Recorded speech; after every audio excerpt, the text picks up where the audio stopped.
Well, welcome everyone. It's nice to have you here this evening. Summer is almost upon us. I have to have my ceiling fan on up here in my upstairs office.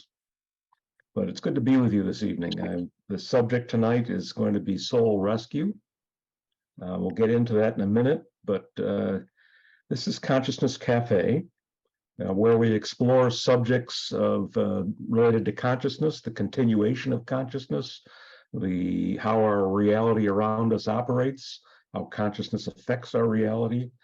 I suspect that most of you here have been exposed to a lot of these subjects, but we also have a YouTube channel where we post these recordings, and there may be some people who come to our channel and find this stuff pretty new and maybe challenging. I ask that you not turn away from it right away just because it's something you haven't heard before. So please stay with us this evening. Leslie, you want to make a couple comments about how we'll handle this after my presentation? I would be glad to. So if you have questions or comments, you're free to put them in the chat. I'll be monitoring the chat and will acknowledge comments that are made there. If you will raise your hand, and that is done at the bottom of your screen, you'll see a reactions, and I believe you can raise your hand. In fact, there's a little bar that says raise your hand, and then I will call you in order, and we'll have a full discussion on what anybody would like to talk about tonight. So, Jim, I'll kick it back over. Okay, thank you. Most of you probably are aware that I was raised in a Christian household. We went to church most Sundays except in the summers, and I've continued that through most of my life. However, when I turned 50, I started exploring a lot of subjects that I would say fell outside traditional Christian thinking. I started looking for evidence that things like near-death experiences, out-of-body experiences, psychic mediums, variety of subjects that I had never been exposed to in a church setting. And I found that there was a lot of worthwhile evidence out there that said there's so much more to understanding who we are than what is taught in the church. Once I proposed teaching a course at my church on a variety of subjects, but the ministers looked over my syllabus and crossed off perhaps 50% of what I had there. And they said, when I asked why they were crossing things off, they said, well, this is a church setting. We only want you teaching things that are contained in the Bible. So it's got to be biblically based. And I posed a question to them. I said, well, the Bible was written, almost 2,000 years ago or more. Is there not contemporary evidence and experiences that are worth looking at if we want to understand our spiritual nature? And they were a little perplexed by that, but they came back and said, well, we still think you need to limit it to what's in the Bible. So to some extent, I've had to turn my attention outside organized religion, and Consciousness Cafe has been the primary place that I've put my efforts. Today's subject is soul rescue. Occasionally people die and get stuck in what's called a near-Earth vibrational realm. Now, this may sound a little strange if you've never been exposed to it before, but traditional religion thinks when you die, you either go to heaven or some people might go to hell, but that's about the extent of it. If you've done any research on this subject, you understand that the non-physical realms that we transition into are a tremendously diverse place. The environment is much more diverse than what you find here on Earth. Some people, when they die, don't fully transition into the non-physical realm where they belong. They get temporarily stuck in this near-Earth realm. And it's my hope by speaking tonight and sharing my knowledge, my experiences, the experience of others with you, that you'll gain some knowledge. And when your time comes to pass, if you happen to be get stuck in this near Earth vibrational realm, you'll recognize it. And this conversation tonight might help you realize that you can transition out of that and move on to where you really belong. So let's start with a little conversation about consciousness itself. There's a lot of evidence that indicates consciousness is not created by the brain. If you look at near-death experiences and you think about what people say about their experiences, when their consciousness leaves their body, let's say they're in an operating room and they've had a cardiac arrest, they're observing what's going on over their body. What are the doctors and nurses doing in that room to try to resuscitate them? And when they relate their story about what they observed, it's as if their consciousness had just continued. It's like, wow, that's me down there. What are they doing? You know, they're working on my body, but here I am. You know, those are some of the initial thoughts. And if you think about that, it's clear that the thinking patterns of consciousness continue on. It's not the brain that's necessarily creating these thoughts. There's an independent agency of your consciousness that's doing that.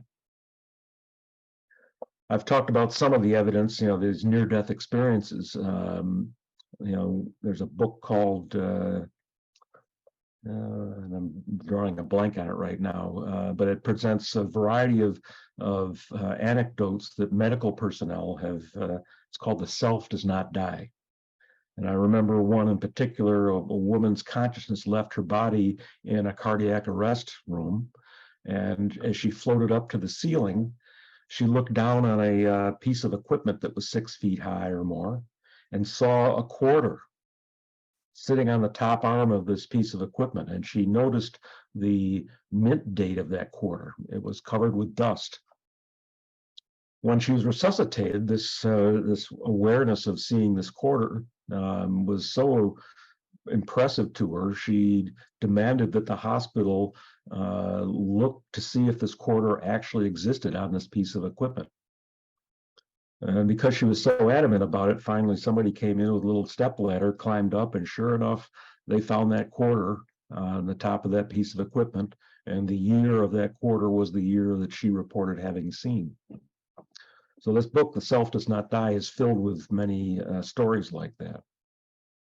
So I'm really just trying to lay some groundwork that the thinking that patterns that we have just continue on when we leave our physical bodies. My first exposure to the subject of soul rescue happened at the Monroe Institute. If you aren't aware, the Monroe Institute was formed by Robert Monroe. He was an individual who had a lot of spontaneous out-of-body experiences. He was an engineer and found that he wanted to see if he could recreate, if he had these out-of-body experiences, could he use sound technology to help others have out-of-body experiences? And that was the genesis of the Monroe Institute, working with a small group of explorers, testing out different sounds, binaural beats are what they were called. And they found over time that they had a lot of success at getting out of body. It didn't happen overnight, but they kept working at it, and eventually people started having these out-of-body experiences.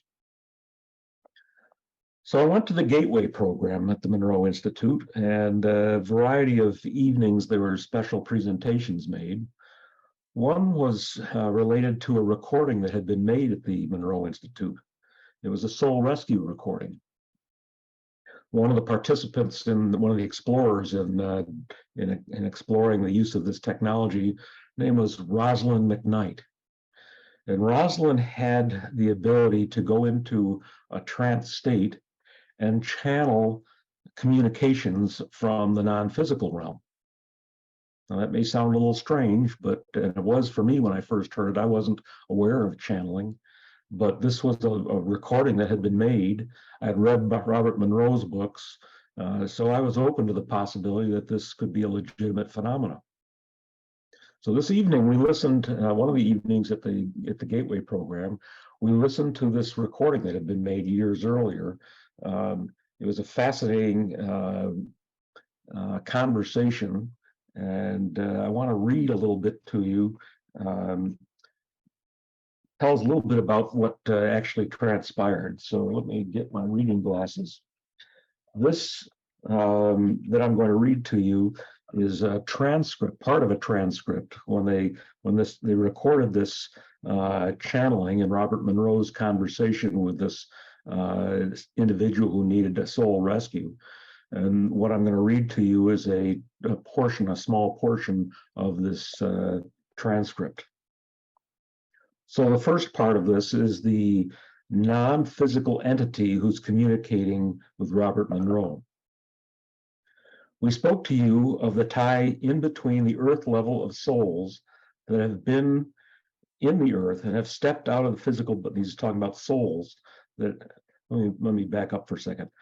Channel communication isn't always completely clear. There are challenges to people on the other side trying to communicate through a channel. So some of these things may sound a little disjointed, but I think you'll get the idea. We spoke to you of the tie in between the earth level of souls that have been in the earth and have stepped out of the physical body, but are very close to the earth. So he's talking about souls who stepped out of the body and but have remained close to the earth. In many cases, these souls are not aware that they are no longer in the physical body. However, these souls need help. There are many, many millions of souls that are surrounding the earth in the feeling that they are still in their physical body and are locked into a time zone. And it's necessary to some way penetrate their time zones to relate to them individually and talk with them and to help them become aware that they are no longer in the physical body. There are different processes to take and different methods. And the sensitivity of the person that works with these souls is very important because it's a type of counseling session. It's important to help this soul become aware of the fact that they are no longer in the physical body. And therefore, it's okay to first allow the soul to express themselves as to where they think they are in the time zone and relate their situation and their personhood as they know it. It will, expressing themselves fully as to their time level and the nature of the situation will provide useful information for the person attempting this soul rescue. As you talk with the person and go into their reality and relate to them, they will often relate to you because you are in the earth level. They are thinking they are still in the earth body. And therefore, you can relate to them much more clearly than anyone from our dimension because they're not aware of our presence. We send levels of light and energy continually into their thought forms, trying to penetrate and trying to get through to them. But often it takes someone from the earth level to make them aware of their situation. And then they can see the light. And if they realize they have dropped the body and died in earth terms, then we can take over and take the soul on to a level where we can help them to recuperate and then to get them adjusted into their new vibration in their new situation. Therefore, if you help a soul become aware of their earth situation and help them to turn over to us, we are then able to work with this soul. So that was a brief reading from that. Let me see if I can, I'm going to put something in the chat. If you do a search on this term,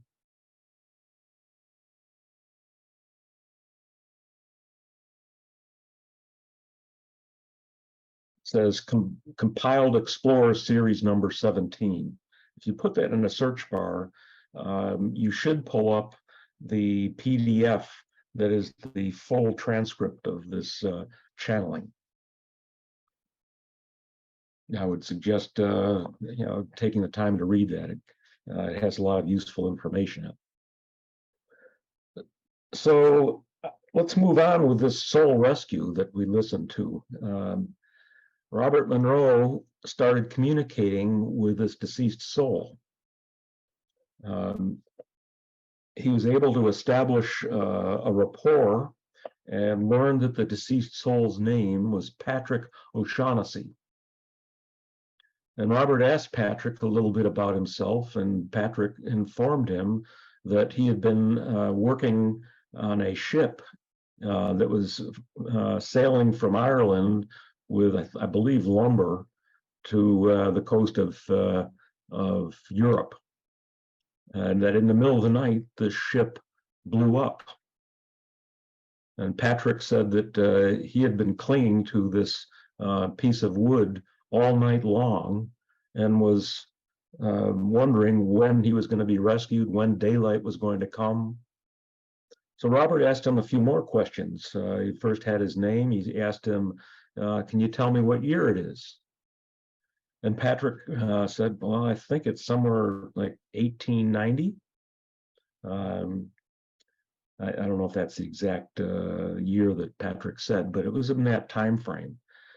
So if you think back to what I read earlier, people in this near Earth vibrational zone, time is inconsequential. Patrick, who had been there for 100 years, thought it was still the same night that the explosion on the ship had been. So Robert continues to talk to Patrick, building more and more rapport with him. And finally, Robert tells him that he's died. And Patrick says, well, how can that be? You and I are talking here. And Robert says, well, I want you to look around and see if you can see any light anywhere. And Patrick looks around and says, well, there's been no light, but wait a minute. Yes, I see some light. And there's some people in that light. And it continues on. Patrick's getting more and more emotional. He sees his parents in the light from the other side. And Robert tells him, join your parents, go to them. So Patrick begins his transition into the non-physical realm, and eventually his voice trails off and disappears. The channeled voice comes back and thanks Robert for his efforts, saying, you've done a great service to this young man, Patrick. Without your help, we don't know how we would have reached him to bring him over to the other side. So this seemed to me, I listened to this, it was an actual recording, and I had no reason to think that this couldn't be possible, but boy, it was challenging for me at first. I'm not someone who hears one story about something phenomenal and assumes that it's necessarily true. I tend to, when I hear of something like this from another source that's completely unrelated to the first source, then it adds some heft to it. It becomes a little bit more, okay, maybe this is true. Maybe I should explore this further. So that was my first exposure to soul rescue. The next time arose years later. I met a guy named Vaughn Boone. In North Carolina, Western North Carolina, Vaughn had quite a reputation as a healer. I met him at a near-death conference held at Wake Forest Baptist Medical School and had been told about his healing abilities. So I would travel over to Winston-Salem once or twice a month to hear Vaughn talk to a gathering of people. This man just seemed like a remarkable man. He was in his 80s, slight build, but boy, he had some amazing stories. So we talked once about soul rescue work that he had done. And he shared he would get together with a group of people when a national tragedy struck. And this group of people would attempt to find souls that had been involved in that tragedy, and they would try to help them make their transition. So he had two examples that he used. One was the World Trade Center collapse, and the second was the bombing at the Oklahoma City government building. As he told the story, he said, there were a lot more people who needed assistance in the Oklahoma bombing than at the World Trade Center. Well, that's strange. Vaughn, why would that be? And Vaughn said, well, I can't say for certain, but this is my thinking on the subject. At the World Trade Center, most people probably knew they were going to die. When the planes crashed into the building, people didn't instantly die. At least most of them didn't. When people jumped out of the burning building at 80 stories up, they knew they weren't going to survive that jump. People who were in the building as the building started to collapse probably had a second or two to realize that that wasn't going to end well. So they had some inkling that their death may be imminent. Whereas the Oklahoma City bombing, somebody might be walking into their office and boom, they're blown to smithereens. Their consciousness just continues on. And like I related earlier from the near-death experiencers, the consciousness is looking around thinking, what just happened? Look at this. And it's not occurring to them that they've died.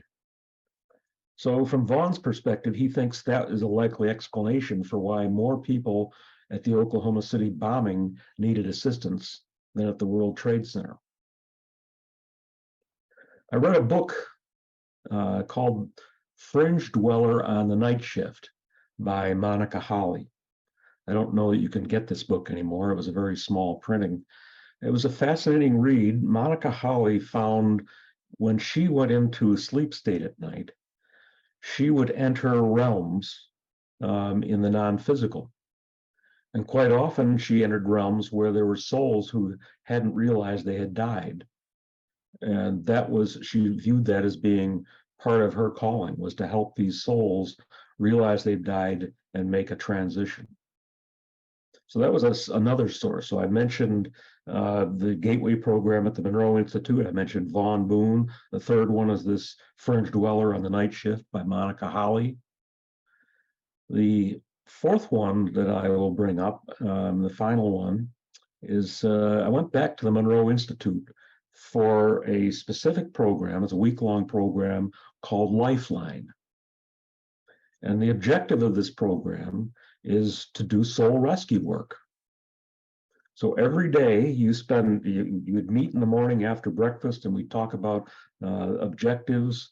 We would then go into individual isolation chambers called check units, lie down, shut the light out, put headphones on, and the sound technology, the binaural beat technology I mentioned earlier, would be pumped in along with other sounds into the headphones.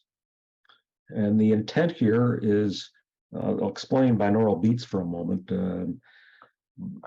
You put a frequency in one ear and a slightly different frequency in the other ear. And Leslie may be able to add on to this when she gets a chance to talk. The brain doesn't like having this inequity in frequencies. So my understanding is that in trying to reconcile these different frequencies, it allows a person to perhaps experience a broader awareness of reality. So we did this every day, multiple times a day. We'd go into our check units, put the headphones on, make sure the heavy paneled doors were shut so that there's no light coming in. And we were informed that we were supposed to we'd go through a routine, get to a place, to a vibrational frequency where we might potentially meet people who needed assistance. And we were told, if you get to this place and you meet people, try to get some information from them. Ask them their name, ask them where they last remembered being. Whatever information you can get will be helpful, because we want to research whether or not there's validity to the information you get in this altered state.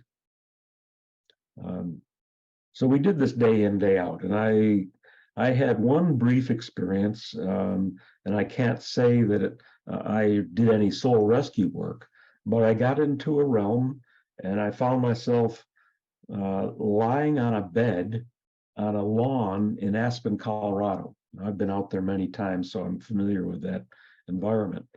And I'm lying on this bed and I'm thinking, this is strange. Why am I lying here? And as I'm lying there, I watch a very good looking woman riding a bicycle come riding by me.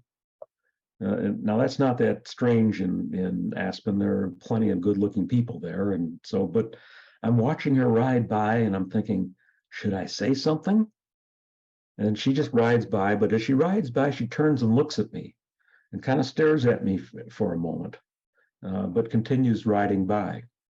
Well, I didn't say anything. She stopped maybe 25 yards down the street, turned around and rode back the other way and looked at me like somehow I was different. And I didn't ask her her name or didn't engage her. And I wish I'd had the presence of mind to do that. So after these sessions, we'd all come back, each of these sessions, we'd come back and talk about our experiences. And there's one experience in particular that I want to focus on. There was a woman attending this. Her name was Natalie Sudman. Natalie had had a near-death experience in Iraq, working as a contractor after the Iraqi war. And on her way back to her compound from the contract site she was working at, the vehicle she was in went by a roadside bomb. Blew up the vehicle. There were 4 people in the vehicle, 2 died and 2 survived, one of them being Natalie. Her story is an interesting story in and of itself. She wrote a book, Application of Impossible Things. If you care to read about her, we'll talk some other time about her experience. So Natalie comes out of one of these sessions and said, I met a young man. He gave me his name, and his last recollection of where he was a specific Civil War battle that he had fought in. So she got the name of the Civil War battle that this young man had fought in. The Monroe Institute gave this information to a researcher who went around to various libraries, places that had Civil War memorabilia, trying to see if there was anything that might corroborate what Natalie had gotten in her state. Interestingly, he found a diary that had been maintained by a soldier in the Civil War. And in that diary, he had written an entry about this particular Civil War battle that he had fought in. And in that section, there was a comment about how he had lost a friend, and the friend's name was, as you can not be surprised, it was the name that Natalie had reported. So here Natalie had a name, she had the Civil War site that this young man had fought in, and now we've got this diary that had been located that offered some confirmation that the information she got was legitimate. So I'm convinced that this is legitimate stuff, that when we die, if you read a lot of near-death experiences, you might feel like, well, we all transition to this wonderful place and we're greeted by people and it's a marvelous experience. We can go out and explore the universe. That's true, but that doesn't happen for everyone. And I guess the important thing here in this whole conversation, in my mind, is imparting this knowledge that you can get stuck. So that when we make transitions, if a person finds themselves thinking they're still tied to the earth, maybe they can think back and realize, wait a minute, something doesn't seem right here. This night is lasting too long in Patrick's experience. There's another woman, I remember reading about her experience. She had, it's a deceased individual, she stayed in the home she owned. And when Robert Monroe, I think it was Robert Monroe, caught up with her in this near-Earth realm during one of his out-of-body experiences, she shared that she was so disturbed, the couple that had moved into her house. They seemed to be, they would never talk to her, and they didn't really care about her house. They were doing things to it, and she was just kind of incensed that this was her house. What right do they have to be making changes here? So again, that story puts forward the way people think that when we move beyond the physical body, consciousness continues.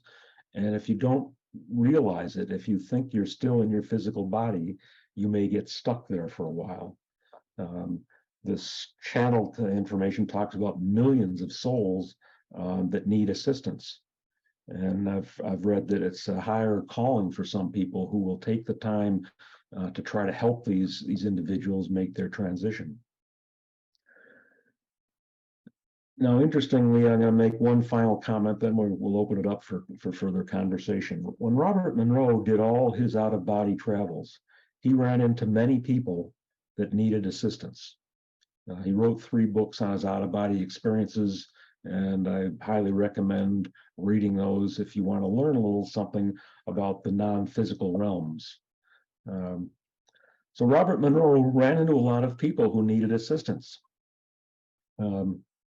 And in some cases, he ran into souls, or maybe I should say entities, that he realized were part of him. So this kind of points to another concept that this physical life that we're living now is a subset of what our souls or our higher self is, that our higher self chooses various incarnations, and those incarnations are not, they're all intended to be learning situations. And sometimes our related counterparts go through very difficult times. And Robert, on many occasions, ran into aspects of himself where he could help another aspect of himself make a transition. I remember one of the other participants in this Lifeline program talked about seeing a frightened young girl in this non-physical state. And he realized that it was an aspect of himself. He took her by the hand and led her out of that enclosed room and helped her make her transition. Now, this particular Lifeline program that I attended was actually it became part of a television episode. There was a film crew that was filming. It didn't go into our check units with us, but every time we came out of our check units and talked about our experiences, they were present taking videos and recording what we had to say. If you want to watch this, you'll see a younger version of me occasionally in this program.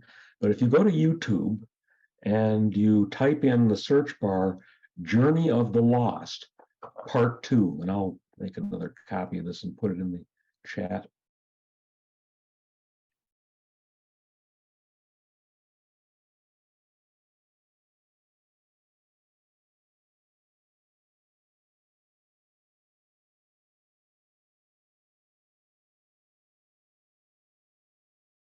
Journey of the Lost, Part 2. If you put that in a YouTube search bar, you should be able to pick up the actual television program that came out of this.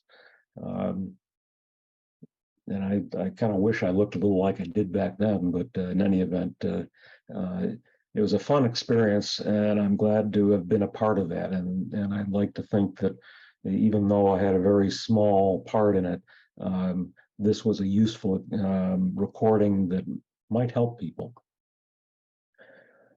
So that's the end of my formal presentation. I guess I'd like to open it up if you have questions. If I don't know if anybody's ever had an experience like this here, where you've helped somebody, but the main objective is to help people understand that this is a legitimate phenomena, and when the day comes for you to make your transition, hopefully you don't get stuck like these millions of others, and you'll realize and be able to make your transition.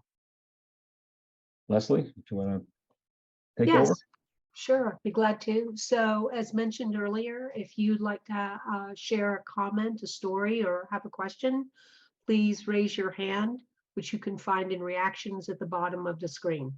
And I believe we have our first person, Kay.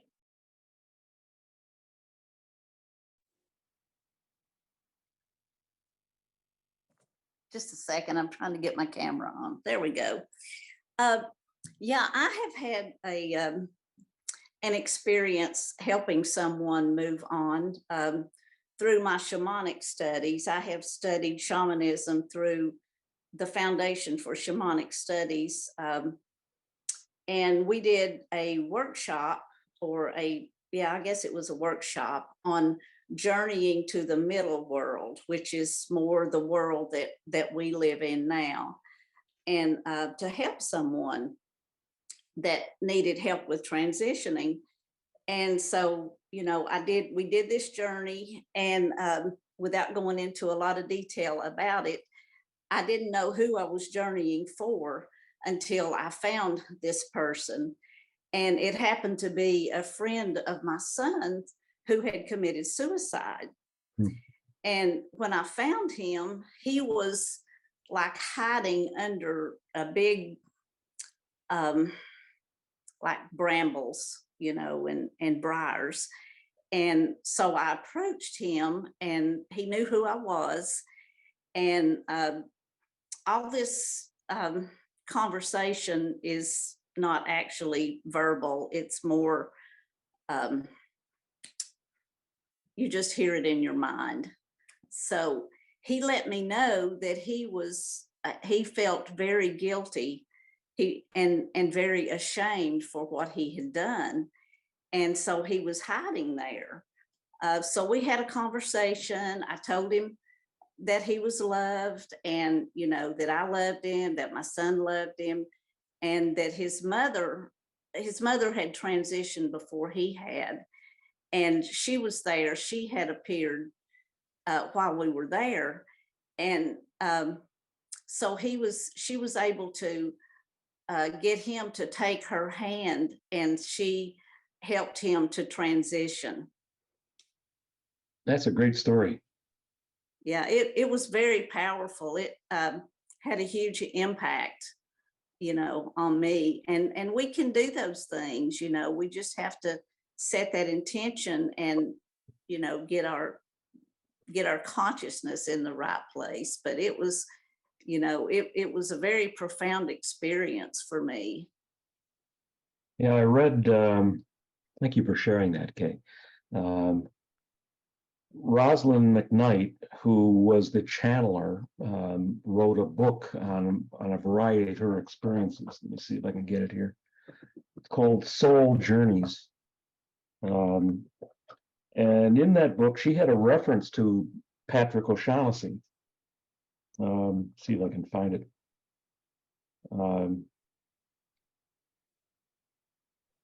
So, this is Rosalind talking about. When Bob and I met Patrick during one of our lab sessions, Patrick was stuck in one of the lower dimensions. He was in the no time dimension between heaven and earth.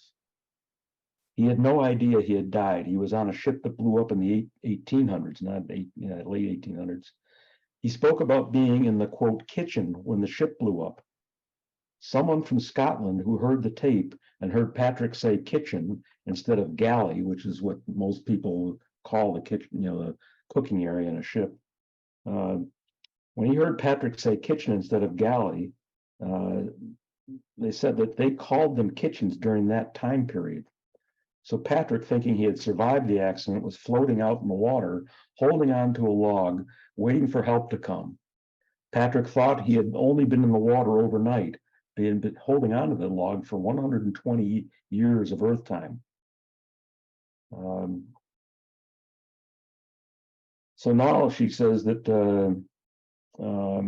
when Bob Monroe passed, she was talking to a guide in the non-physical, and the guide was telling Rosalind that when Robert Monroe passed, Patrick was there to greet him.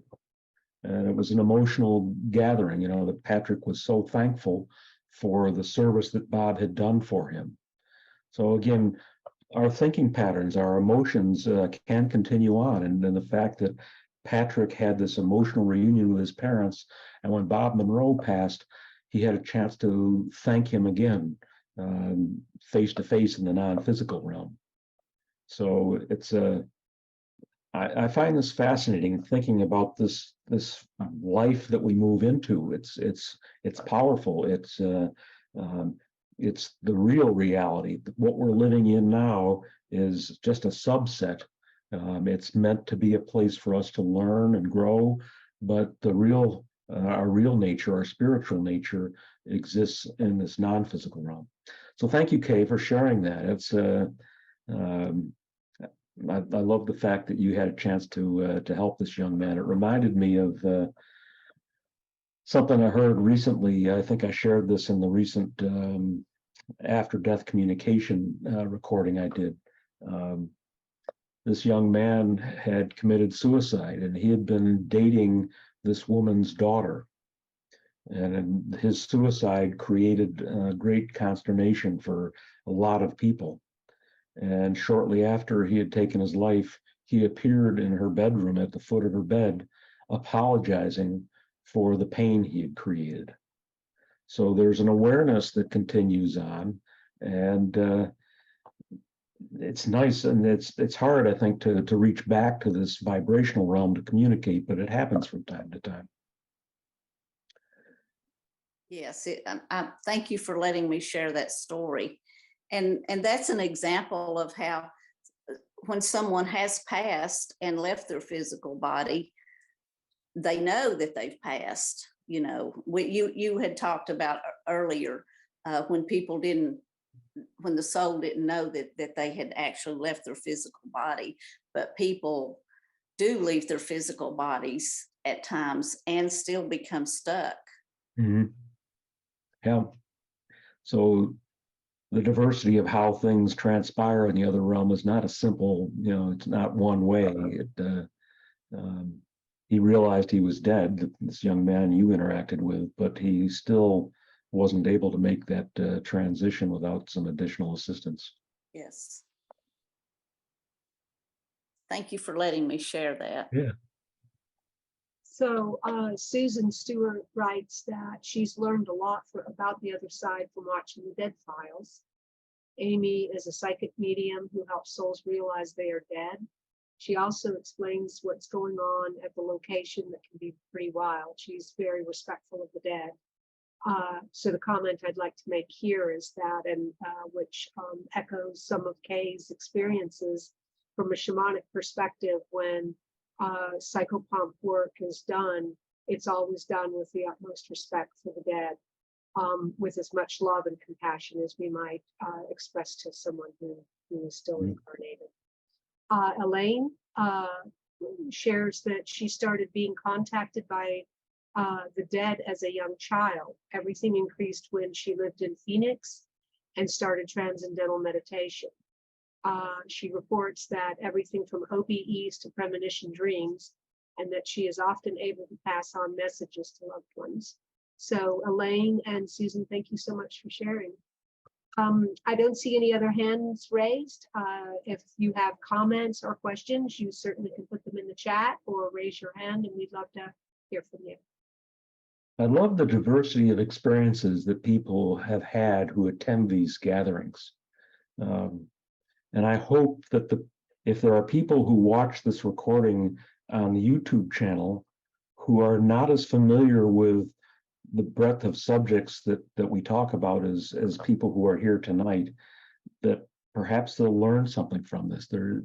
There's so much to knowledge to be gained if we listen to one another respectfully. Just some wonderful experiences people have had that help shape and broaden our appreciation for all that exists out there. So before we move on, I'd like to call everyone's attention to the chat.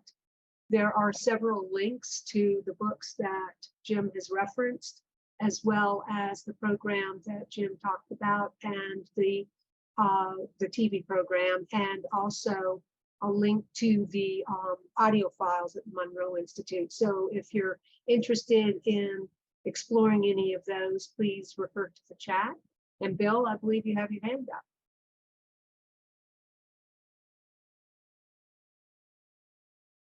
You have to unmute yourself, Bill.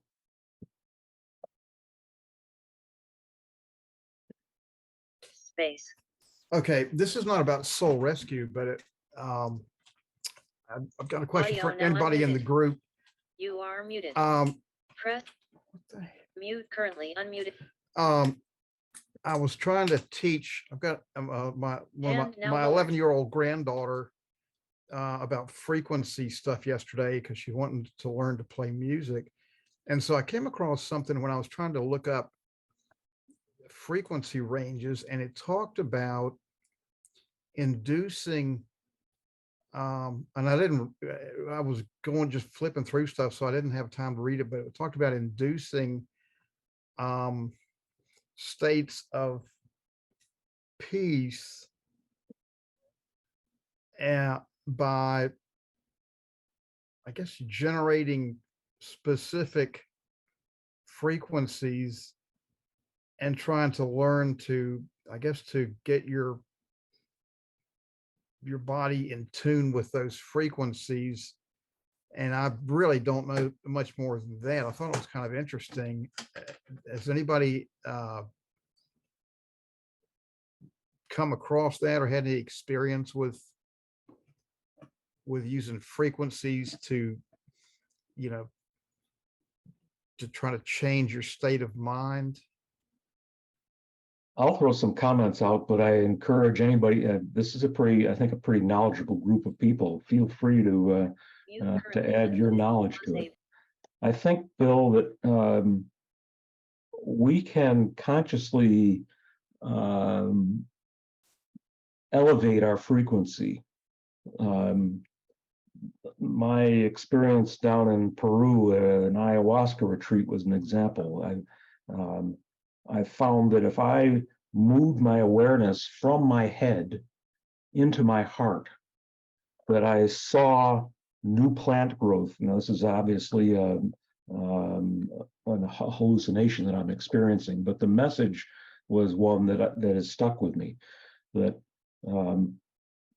maybe more real world example. When you're walking down the street, if you take the time to try to be heart-centered, look at people and smile, I think something happens in that environment. I think that people respond to someone who is in that space. It may not be a conscious realization that the person they're crossing paths with is attempting to live into a love frequency, but I think it's there. I think that there's something to that. Yes, and I would offer this for a bit ago when you talked about listening to binaural beats. Our brains cycle at specific frequencies, and those frequencies are associated with states of consciousness. So when you were talking about bringing the left and right hemisphere into, there's a word for it and it's gone completely out of my head, but I'm going to say synchronicity, but that's not the word.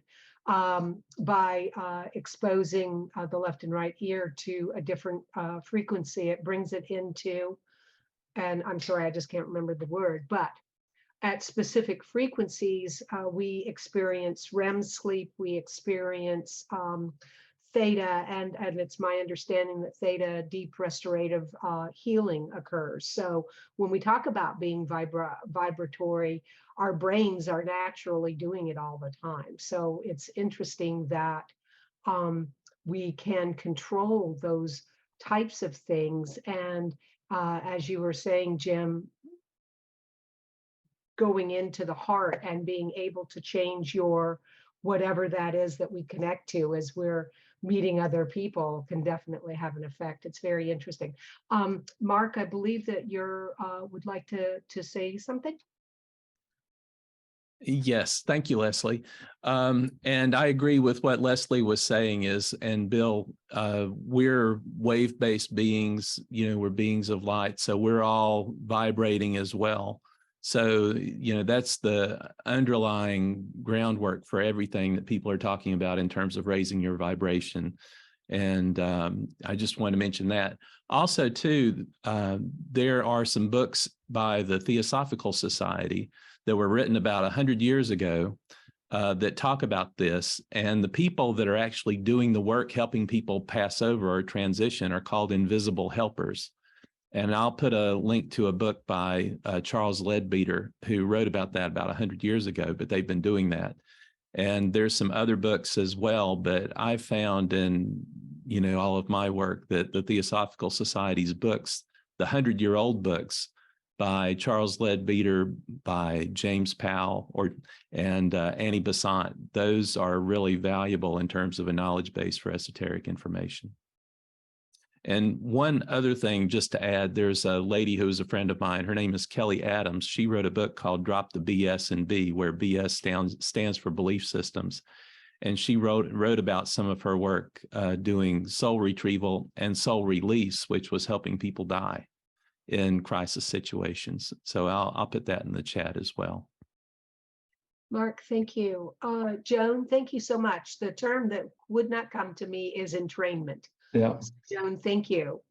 Bhavna would like Jim, would you please touch on the protection practices involved before you entered the altered state for soul rescue? Yeah, let me ask Bhavna, have you been to the Monroe Institute?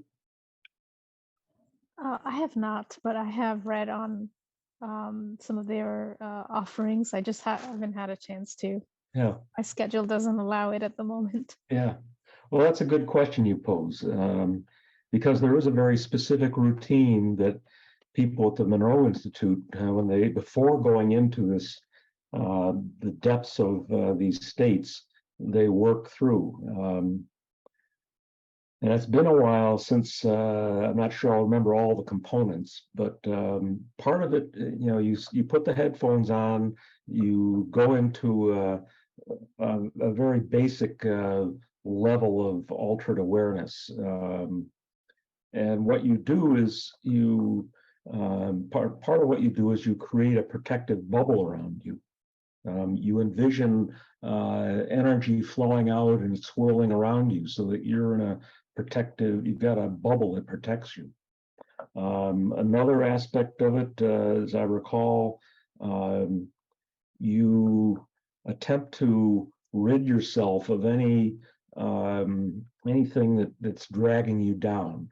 So you come up with your own personal way of doing that. And the way I did it is I imagined that there was a big chest in front of me that could be closed and locked. And what I would do is I would take off my outer body. I would imagine taking off, this outer appearance, wrapping it up like it was a rubber cover, and putting it in the trunk and closing the trunk. And I was letting go of my ego and anything that might inhibit my ability to experience things. And there was a third thing we did. There was a recitation we went through, and basically saying, as I attempt to achieve an altered state, this is kind of a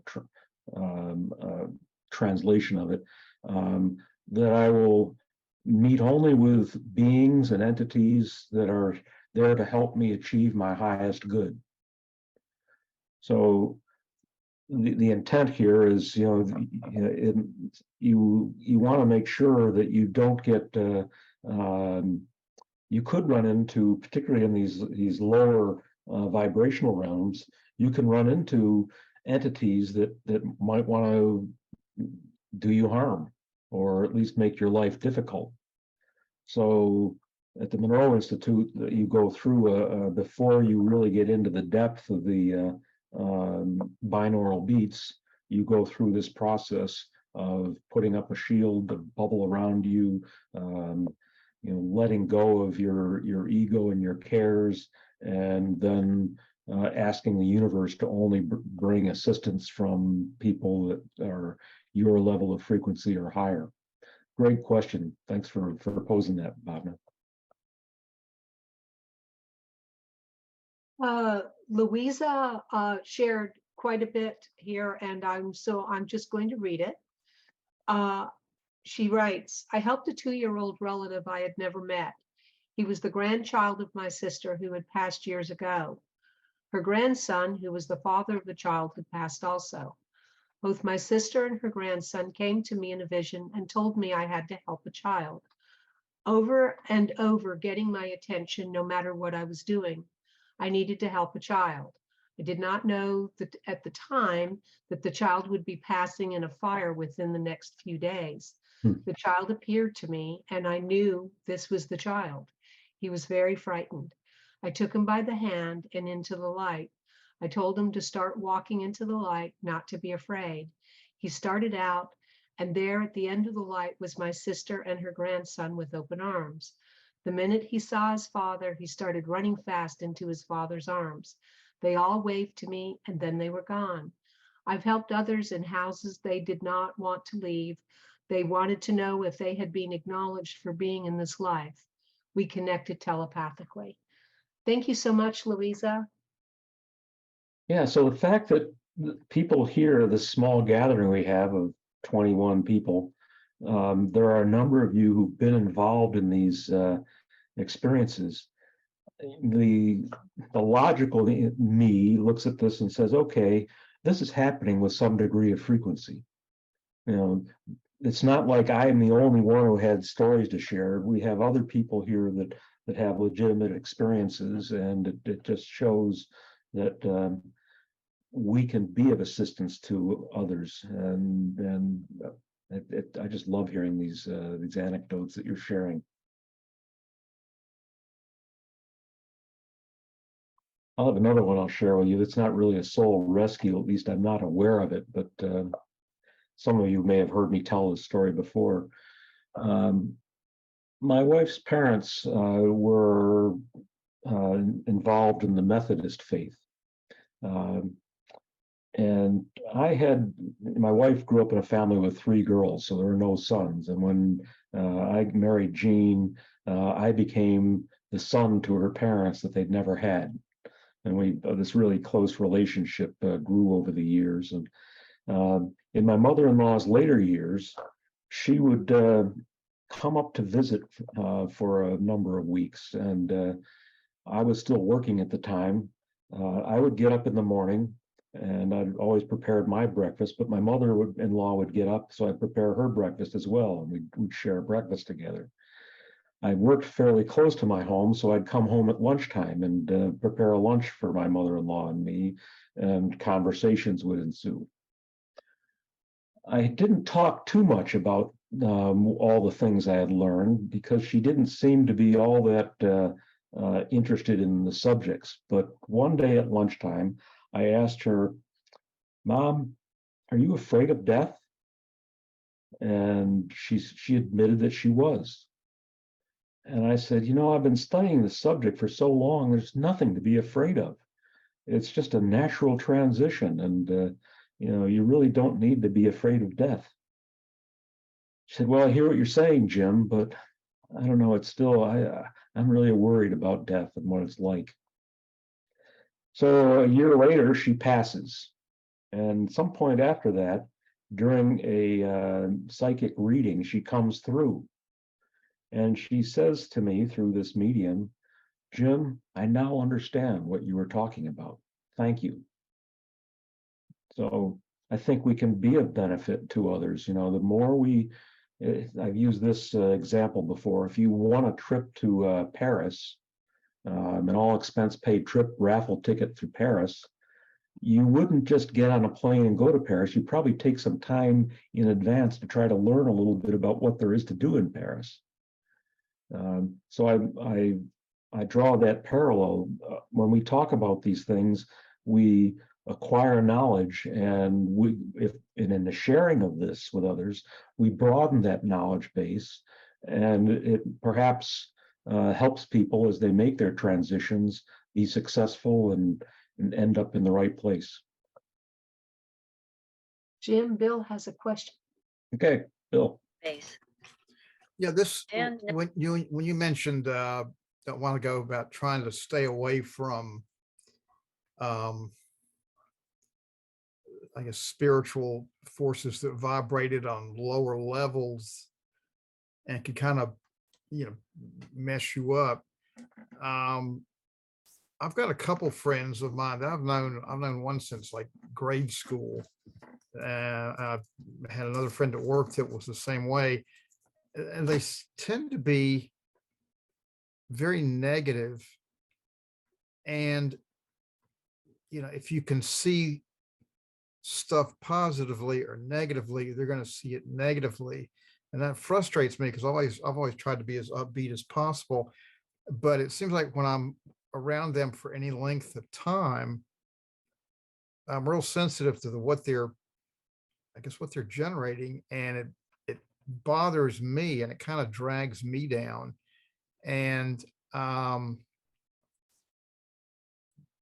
was wondering if what I'm trying to do is build up an approach that says, I'm going to be with you without and share stuff to help you be positive without letting you affect me. But it's so far it's not working as well as I'd like for it to. Does anybody worked with, I guess, techniques that keep you from being negatively affected by people's, I guess, states of mind or approaches or whatever you want to call it? Yeah, so one thought occurs to me, Bill. One of the things that I've learned in all the years of studying these subjects is that we can't know why somebody is here. Why did they choose to have this life? What objectives do they have? I believe we all have different purposes for being here, and that we learn from those things. But we can't know why someone is here. When your friends are in this negative frame of mind, we can't know why they chose to live their life this way. I think we can only look at it and say we have to assume that this is appropriate for them, and we have to not get overly involved in making human judgments about it being bad. So that's one aspect of it, is not trying to change them or judge what they're going through. Now, from your perspective, and as somebody threw up a chat, I think briefly that it's going to be similar to what I was going to say, you can manage how you react to that. If you consciously put yourself in a frame of mind that, okay, I'm going to be with these friends and this is how they're going to be, but I want a protective shield around me. I'm not going to let myself get dragged down to their vibration level. So if you consciously think about that and understand, okay, there's nothing really wrong with them. You can't try to pull them. You shouldn't be trying to pull them out of.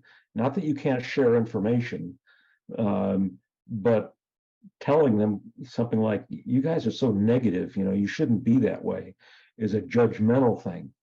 Whereas saying something like, I find that if I seek to be around people that operate out of a place of love, it makes me feel better. So you see, it's a little different. You're sharing a perspective with them, but you're not judging them in what you're saying. And they can either listen to it and maybe take something from it or not. What was the chat comment? I'd like to go back to whoever. Sure. So Elaine shares that when she's around negative people, she surrounds herself with a ball of light that she feels is from God. So that kind of protective sense. But Bill, I would also provide this point of view. We are all teachers to each other. We're all students. And I wonder if there are some learnings that you can take away from these interactions with these people. So in other words, what are they helping you see about yourself that might provide a deeper insight? Bhavna says that before a potential stressful situation, she's found that frequency sound meditation for approximately 20 to 30 minutes helps her.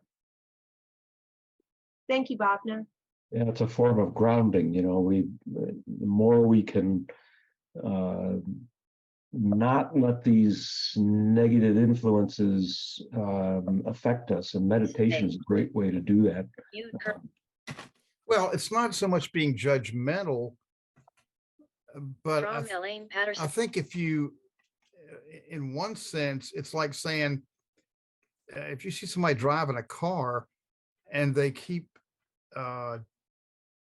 like they keep letting themselves drift off the road and run into obstructions and stuff, it's like,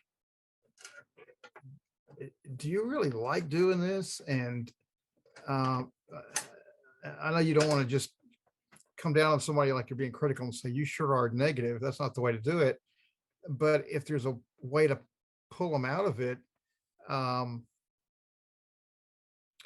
think there are some value judgments that you make as to which is preferable. I think I think you can sometimes be too uninvolved when you're not trying to not be judgmental.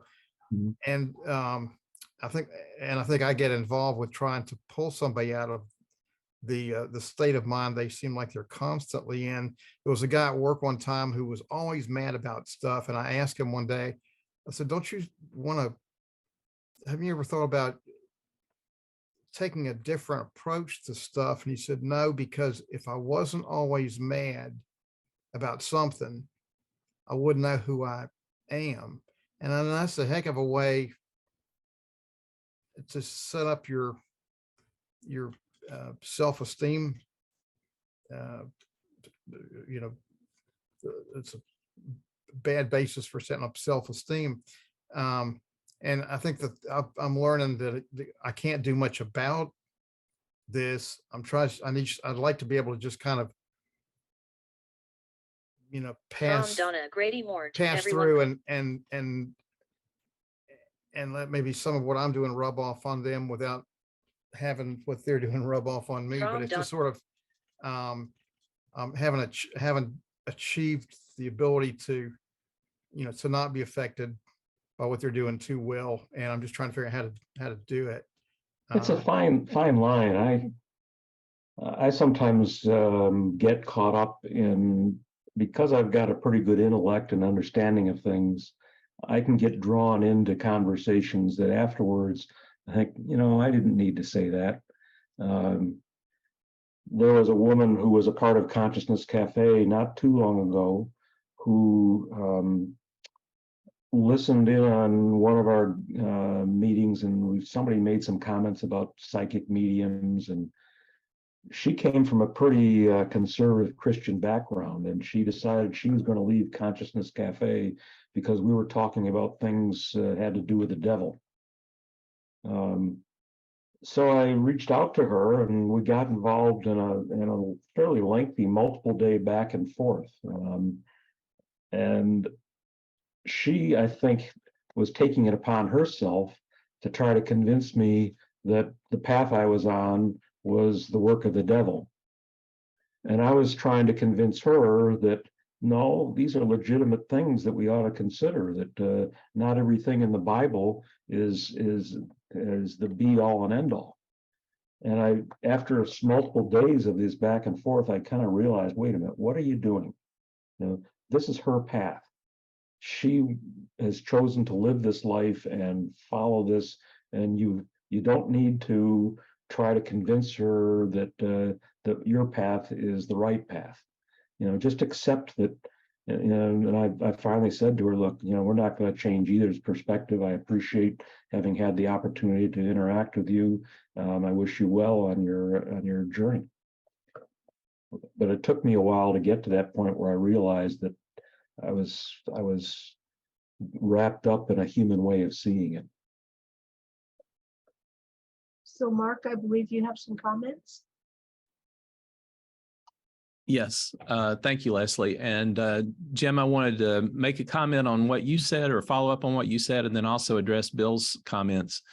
Something I read recently that I really liked was it was talking about how people affect you, how their comments and accusations can affect you.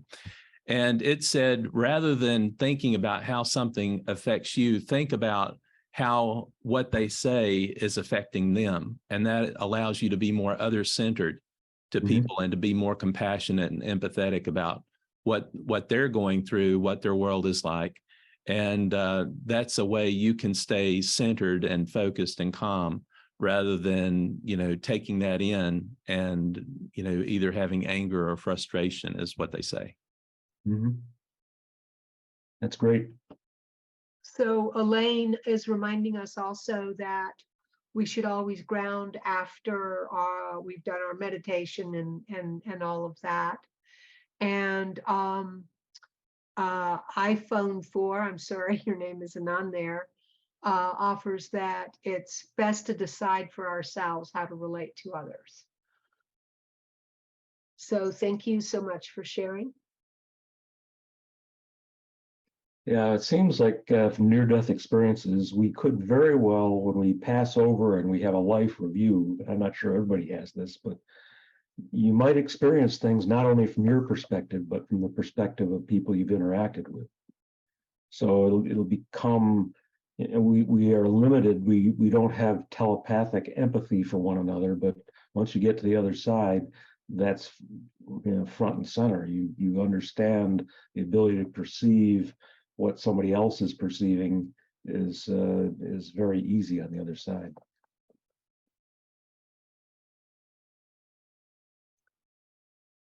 Okay, do we have any other thoughts? Yes, Donna shares, you can't change a person. They have to make their own change. Show the people positive comments and stay out of their negative vibrations. Thank you, Donna. All right. I enjoy making presentations, but I come away having learned something and appreciating the breadth of participation that you folks offer. This is, I think we're a special group of people that are here for a special purpose. And what that purpose is, I don't know, but I really appreciate being among you and I learned from you. So thank you for being here this evening. Anything else anybody would like to share? Mark, do you want to talk a little bit about your upcoming, and Leslie, you've got the Metaphor Inc. Event coming. Would you talk about that for a minute? Yeah, thank you, Jim. Leslie and I are involved in a subgroup of the Consciousness Cafe called Metaphor.inc, and you can look up the website. It's metaphor.ink instead of INC. But it's a community for writers, would-be writers, prospective writers in the spirituality and metaphysical genres. And we have a Consciousness Cafe meeting coming up on Tuesday, May 23rd at 7 o'clock. And we're going to be talking to the co-hosts of the Charlotte Readers podcast. And these are book authors as well. And they're going to talk about how a local writing club can help you in developing your writing skills and your style and how to plan your day when you're a writer and how not to be a solitary person all day long. And that's what I'm guilty of, I hate to say. But they have written an 8-book series called The Right Quotes, where they talk about the process of developing what you're going to write about, how to write it, how to edit it, how to publish it, and how to market it. And that's going to be really interesting. And they're also going to talk about local writing groups and what they can do. And then I would say stay in touch, because we're going to be talking about some other upcoming things that Metaphor Inc. is going to offer in the coming weeks.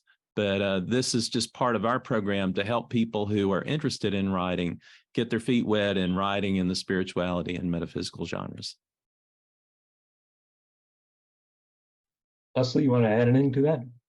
I do not. I think Mark summed it up very nicely. Yeah. Well, one thing, Mark and Leslie, isn't there a thought of perhaps putting an anthology of stories together? Yes, in fact, that's one of the things that Mark just alluded to. So we've got a very special workshop in the works, which will be communicated hopefully in the next week or so. And if folks are wanting to have their experiences included in an anthology, we are hoping to have one put together that would be released in the fall. And so these would be the personal experiences that, for example, for what was shared tonight, if somebody wanted to put that to paper and then attend a workshop with us and hone that paper, and we'll include it in our anthology to be published in the fall. So pretty exciting stuff. Yeah, I'm excited about that. I'm guessing that most people here tonight have some experience in some realm, some aspect of their lives that would make an interesting story as part of this anthology. Yeah. And if you'd like to be a published author, or at least say you're a published author when you're in social gatherings and things, oh, yes, I've written, you know, you have that opportunity through this anthology. Mhm. I don't know that I'll be able to participate in that. I'm having total knee replacement the day before. Maybe I'll be able to sit up in bed and participate, but keep me in your thoughts on the 22nd of May. I'm hoping to make a rapid recovery from that, and not sure when I'll be back with you, but hopefully shortly after that. So Jim, responding to Jean, she would like to contribute a story. And I would offer that we should, Jean, stay tuned. Information will be coming out, as I said, in about the next week or so about the workshop that we're planning to have. So yes. Yeah, this should be an easy thing. I mean, you just have to write a few pages about your experience. It's not like you got to sit there and write a book, and you can become a published author. So it's kind of cool. Yes, and continue to share these amazing experiences and helping others learn from them as well. Yeah. All right. Well, thank you everybody for being here this evening. I love to sit with you and converse. You know, yeah, I make a little presentation, but that just opens the door for some wonderful conversation. So thank you for participating this evening. Thank you, everyone. Well, this recording, by the way, will be posted, I think, tomorrow, Mark, on our Consciousness Cafe YouTube channel. Yes, actually, it'll be up between midnight and 1 a.m., but you can go to sleep and rest easy knowing that it'll be there tomorrow morning. So if you have some friends that share an interest in these things, you know, please communicate that we have a YouTube channel. How many recordings do we have up at this point? Like 40? It's over 50. Over 50. Wow. Let me see.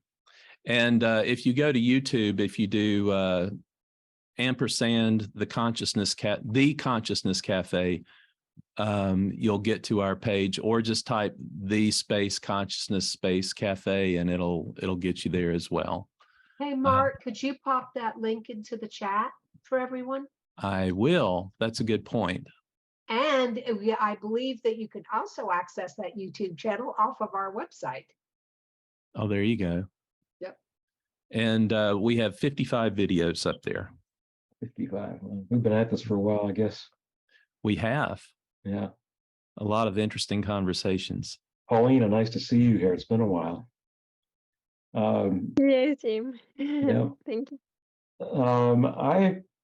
I'm hoping to, Mark had suggested this, and it's an idea that I'll explore in the coming days, but I just got back from Togo, Africa, where my friend was supposed to be coronated as one of the 6 kings in that country. Things didn't go as planned, but I had an amazing exposure to that culture, and I may take an evening to talk about that exposure, the voodoo and some of the things that I got exposed to over there. I may share that with you, and I'll even put on my African men's outfit when I make that presentation. All right, thank you, everybody. We'll bring this to a close and watch for future opportunities to get together.